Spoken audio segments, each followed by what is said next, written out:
უზმოზე კარაქის ჭამა რა ტრენდია? ამ ვიდეოთი პასუხობ ნინო ჭელიძის შეკითხვას. დავიწყოთ იმით, რომ უზმოზე ნაჭამ კარაქს აქვს ერთადერთი ფუნქცია. მან უნდა დაბლოკოს შიმშილის შეგრძნება. ანუ არსებობს ესეთი დაკვირვება, რომ თითქოს სქიმი ბლოკავს შიმშილის შეგრძნებას, რაც შორს არ არის რეალობასთან. მაგრამ მოდი ცოტა სხვანაირად შევხედოთ. რამდენად სწორია საკუთარი სხეულის იმპულსების იგნორირება და დაბლოკვა. ანუ როდესაც შიმშილის გრძნობა ნამდვილად დგება, ეს არის გამოწვეული ობიექტური მოთხოვნილებით. ანუ შენ გშია და შენ დილიდან იწყებ იმითი, რომ ორგანიზმს აიძულებ არ გაგაგებინოს რა უნდა.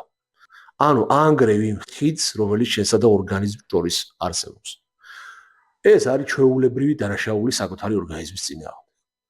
იმიტომ რომ შიმშილი შემთხვევით არ მოდის და შენ თუ ვერ იგრძენი რომ გშია, მარტივად რო გითხრათ, დაიმშევი, შენი ორგანიზმი დააგროვებს ცხიმს და დაკლების მაგიერ შეიძლება მოიმატო კიდეც.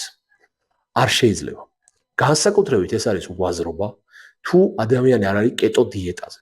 ანუ კეტო დიეტა არსებობს მეცნიერებაზე დაფუძნებულია, არსებობს ასეთი მეთოდი, რომელიც ძირითადად ითვალისწინებს ცხიმების დომინანტურად მოხმარებას ცილებთან ერთად და შეზღუდვას ნახშირწყლებისას, მაგრამ ამას სჭირდება სპეციალური პროგრამა. ეს ცალკეა. შენ თუ დიეტაზე არ ახარ და დილით ჭამ კარაქს მხოლოდ იმიტომ, რომ შიმშილი აღარ იგრძნო, ასე არ იმუშავებს შენი ორგანიზმი და როგორც გითხარი, სტრესი გარდაუვალია. თუ გინდათ, რომ შედეგი მიიღოთ, საკუთარი ორგანიზმის მოთხოვნები არ დააიგნოროთ, გარკვიეთ რატომ ითხოვს.